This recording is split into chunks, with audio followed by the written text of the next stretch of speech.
To see about the RH? That was already when I was pregnant with, well, Roseanne was born a normal child. She didn't have yellow jaundice and so on, and that's why, I don't know, but when I became pregnant with Lenny, they sent me for a blood test. And that's the time that they found out that I'm RH negative. And then I had to go to the laboratory every month for a blood test, and Daddy had to go for a blood test. And they wanted to see if there's any changes in the blood the way it's supposed to do, whatever it is. So anyway, so I used to go, but I was sick all the way through the month with Lenny. All the way through the pregnancy, I was throwing up and I was sick. I shouldn't bother with this. Don't touch that thing. Every time you touch it, I hear it knocking in my ears here. So, but with Lenny, I had a good pregnancy with Lenny.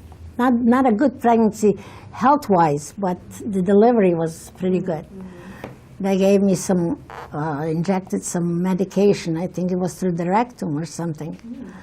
And they put me to sleep. And I woke up and I was ready to go to the delivery room. And that was very, very good. So you didn't have any pain during your labor with Lenny? Not much, just a little bit. When he was coming already, I woke up and they gave me that gas, whatever they call it. And I didn't want to take it and said, oh, and then I started taking it. And I felt that, well, it eases up. He said, you just let us know when the pain comes and we're going to ease it up. And we put that mask on me. And that's the way they went on and off. Oh, so you weren't completely asleep? That would just, No, I wasn't completely asleep. Where was Roseanne born? Roseanne was born in the Bronx, in New York. Same hospital?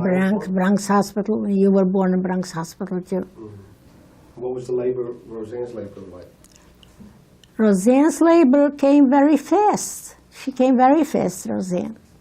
I'll tell you, Daddy that night came back. He had a laundry store in Greenwich Village, and it was terrible. He used to go by train there and by train back. He never came home before 8, 9 o'clock in the evening, home and so on. And one evening he came over and he says to me, there's a sheet that you must stitch it up. She claims it was a new sheet and we tore it, and you better stitch it up, you have to give it. And I already felt, I didn't feel too good. And I said to him, must it be now? He said, yes, you must stitch it up now because I have to take it back to her tomorrow. So I opened up the machine, it was in the hallway, and I sat down by the machine, and I broke my water. And Daddy was asleep already at that time. And I said, Izzy. He said, so he says, what do you want? I said, come here, I think I have to go to the, I said, oh no. Did you finish the sheet? Yeah, I stitched up the sheet.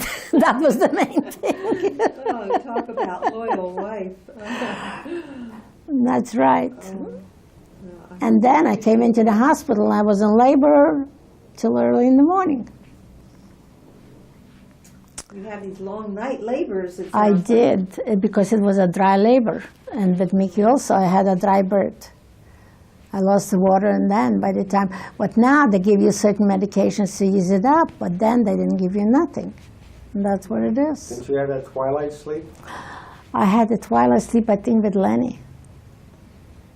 Towards the end of the birth, they give you already something to ease up the pain. But otherwise, you have to suffer through your pain a certain time. You have to, like with Roseanne, when I was giving birth. Also, you don't know what to do and so on if you're not told about it. So the nurse came into the labor room. And, every time you have a pain, you say, oh, so you breathe up, whatever it is. So the nurse said, don't do that. She said, grab the mattress and push down as much as you could. So you think what the young women today are getting, like with the prepared birth? I think it helps. In those days, they didn't prepare you for anything, nothing. The obstetrician used to examine you and so on and take the urine or whatever it is, and that was about all. But now I understand that the doctor tells you and explains you what. I didn't know the first thing about it when I... Didn't you talk to your mother about what birth would be like? Did your mother... Not very much. No, not very much. My mother didn't think it was necessary or whatever it is. It Do you wasn't. think that was that also the style of the day, that you didn't ask your mother, or do you think that was just her personality that she... No, I could have asked my mother, but she also, in those days, everything was, especially when it came to giving birth and having a baby and so on, the children are not supposed to know about it. So it that's wasn't what it is. discussed. In other words, the whole topic of sex and That was taboo. Taboo. Completely. You're not supposed to know about it. But So you had to find out about labor by going through it. I'll tell you what, when I went that Saturday, I told you that it was Saturday, I had every 2 weeks, I think, an appointment with the doctor. So my mother came to visit me. She came in to visit me, and we had lunch, and I said, I have to go to the doctor. I have to visit the doctor. So we got dressed and went down to the laundry store. Izzy had a laundry store on Watson Avenue. So we came in there, and I told you what Herbert said. No, when. So Izzy said, today. This was for Mickey, right? That's right. So anyway, so Izzy took us in the car. He took us over to the doctor, and we came in. As I was coming up in the elevator, I noticed I was getting wet, and I couldn't control it. So I came into the office. I couldn't sit down. I was afraid to sit down. I shouldn't get wet. It was in June. It was hot. And I wore just a light little dress and so on. So anyway, so I figured I'm going to ask my mother what it is, because I didn't know. I heard that people... You didn't even know that was the amniotic fluid. No, I didn't. Goodness. So I asked my mother, Mama, as to break the vessel, you break the water. I said, are you supposed to get a pain? I figured you're supposed to get some sort of pain. She said, yeah, a little pain and so on. So in the meantime, I didn't feel the pain. I figured, well, it might be not it. So the doctor had about a couple of people in the office, so we waited. And I said to Mama, I can't control the water. I think the water is just running out of me. So she said, get some doctor. Tell the nurse, and so on. I said, no, there's one more patient. I'll wait already until the patient comes over. And when I came into the office, the first thing I asked the doctor, I said, doctor, when you break the embryonic fluid, I said, are you supposed to get pain? So he said, why? He was one of those older doctors and very strict. He said, why? Are you asking for somebody else? I said, no, I think that I'm losing some water. Come on, let's look at you. So he put me on the table, and a gallon of water gushed out of me, a whole gallon. I'm telling you, the whole floor was full of water and so on. So he says to me, take a taxi and go straight to the hospital. So I thought, I'm having the baby.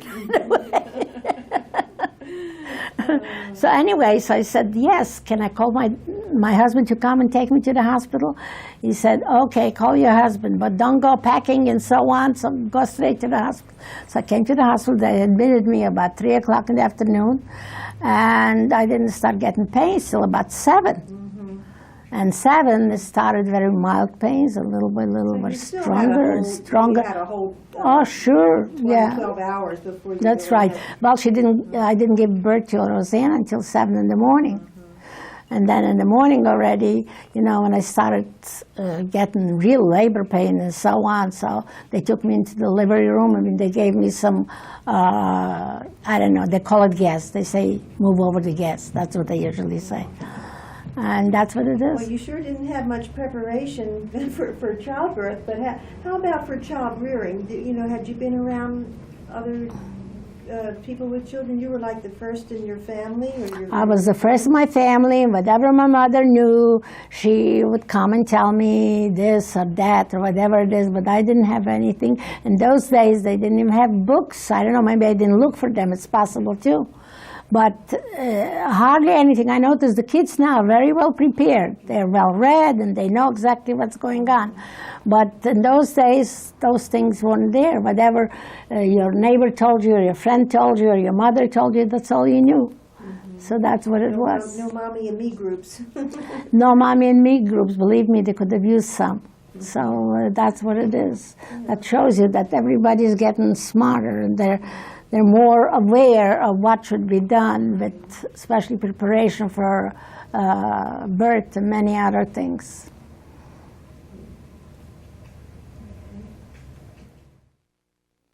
So I became pregnant here, and it was in June that I told my mother. And he was born in January. In January, right. Here, you mean it was in Baltimore? You were in Baltimore, not L.A. I was in the mountains. I went to the mountains that summer. Okay, And I came in, and I know my mother looked at me, but she could have told something. She said, "Isn't there something that you're not telling me?" So she knew already, you know. First of all, your bust gets bigger, and you know, your face changes a little in general. So she said, "Aren't you telling me something?" I think mothers are the first to know about their daughters being pregnant. I know I picked up on Ellen before she was confirmed, you know, and it was Sarah and Roseanne, the same thing. You know, you have a sense about it. But, there's a certain way of recognizing it. so when did you get some company to share the child rearing with? So Molly had Sally soon after. Molly, Sally and Mickey is 10 weeks difference. She's older. So Molly was the one to have that doctor, and she recommended me to him, and that's the way. And then after Mickey was born, they moved to Baltimore right away. Oh, so you didn't have each other like No, to go no, through I this didn't. together. I see. And she also didn't know very much because her mother also wasn't. So it would have been the blind leading the blind. That's right. So that's what it is. Yep, we went through a lot of things since then. So how old were Mickey and Roseanne when you moved to Baltimore from New York? To be exactly, Roseanne was 3 years old and Mickey was How much older? 8. 8. That's right. How did that go? Did you talk about this before? The change from living in New York to living in Baltimore? What life was like when you made your transition? It wasn't bad. It was all right. What brought you to Baltimore? Was there Brought us to a Baltimore. We business? came to a point that Izzy gave up the laundry a couple of years before. In fact, he gave up the laundry just about the time when Mickey was born. And Morris took over the laundry. So he was supposed to pay him out for the laundry, whatever they assessed the laundry should be paid up for. And then Izzy started different kinds of businesses. He tried to get into something. He tried all sorts of things, and nothing really worked out. He was in the soda factory business. He got some partners that they were manufacturing some sodas in Massachusetts. Then he had a guy that he suggested to him, you're going to buy some raw trap floors and, you know, many other things until we had about $4,000 saved up, until the money dangled down and we had nothing. So then Fanny came around and said, I'll tell you, you come. That was a wartime already. And he found out that he has a stone in the kidney. That's her first husband. So he said, you'll come in, you're going to work with us, and you're going to be a partner to the store. So that's what it's supposed to be, but it wasn't. It was entirely different. So anyway, so we figured we have nothing to lose, and we had no money. So I figured we'll move to Baltimore. And in Baltimore, to start a business was much easier than it was in New York. So anyway, so we moved to Baltimore, and then Where did you live when you first came there? on Whittier Avenue, Whittier and Riceston. That's right in the back of Western High School there.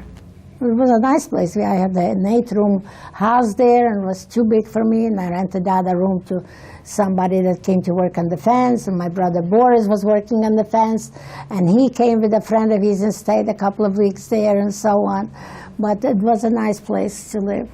But I got used to Baltimore living, and that was about it. Mickey started school, and then Roseanne started kindergarten. And then the house that we lived in, somebody bought it from Virginia. So they needed the house, they wanted to move in themselves, so there was a house across the street, exactly in the same corner. So we moved into that house. You were renting first. Then. Renting, that's right. And then I said to Izzy, you know, we have to buy a house. In Baltimore, there's no such thing as moving around looking for apartments. And we couldn't find an apartment, that's just it. So finally, we came across the house on Rollins Avenue. I had a few friends there that we used to play cards together. So I used to play cards, so I said, oh, there's this one and this one's house there. You know, her husband's in the Navy, and she has 3 or 4 children, and so on. You could buy the house, and they bought houses quite cheap there. $2,000, $3,000, that's right. Well, we paid for ours, was about $6,000. And, you know, but we had to put in a lot of repair in the house because the house was very neglected. So we had to put it in. And we fixed up the house. And in fact, when I brought over Roseanne to see the house after we bought it, the house, there was about 3 buyers for the same house. So Daddy decided he's going to put in a high bid. So he put in a high bid for $4,000, and we got it. Can you imagine? It's interesting, because he was always telling me, you know, don't give so much, bid lower, bid lower. You know, you always don't take the first I'll tell you, offer. we looked around for a house all over the city, and then again, we couldn't afford to buy a house, to buy it, you know, for more money or so. This was more or less within reason. And there was 4 buys for the same house. There was a Gentile woman with 4 children that her husband was in the Navy, and she lived alone, and she was patchworking with the house, and the kitchen didn't have a stove and didn't have anything, not a sink, not a stove. Had one of those little sinks, the teeny ones, and had a little stove, a 2-burner stove in the corner, and that's the way she lived. So anyway, we took that house, and we put in about $1,500 in repairs, and we fixed it. And then we got a oil burner too. It was a coal-heated house, and I didn't even I know. wonder when that house was first built. Do you have any idea? I think in '29. I think so. So that's what it is. But then we fixed up the house. It was nice. I remember Roseanne bringing out Roseanne, and Roseanne came in the room, you know, upstairs in the room, and there was a hole in the wall. That's the truth. Oh. So she said, I'm not moving to this house with a hole in the wall. And when did you get friendly with Betty? Was Betty married to Morris at that time? Betty was married to Morris, and she had already, I think she had 2 children. She had Phyllis, and then Linda was born. Was about Roseanne's age? Or and Morris also looked for a place where to make a living from, and so on. So I don't know, he came into Baltimore, he got into saloon, he got into some different kinds of business, and so on. And there, if you don't have a house and you have children, you're in trouble. So he bought a house on Bell Avenue, just about a few months after we moved in. He bought a house on Bell Avenue, and he fixed it up and so on, and that's the way it is. Tell about when Morris came in to tell you that Betty gave birth to Phyllis. Phyllis was born on the 1st of April. Oh. So he called me up and said, you know, Betty had a girl. I said, oh, come on, stop fooling me. He said, no, I'm telling you. Said, it's April Fool. Come on, don't tell me. And I didn't believe him until I went to see Betty. Oh. And Morris was always a joker, too. He was always a joker, that's right.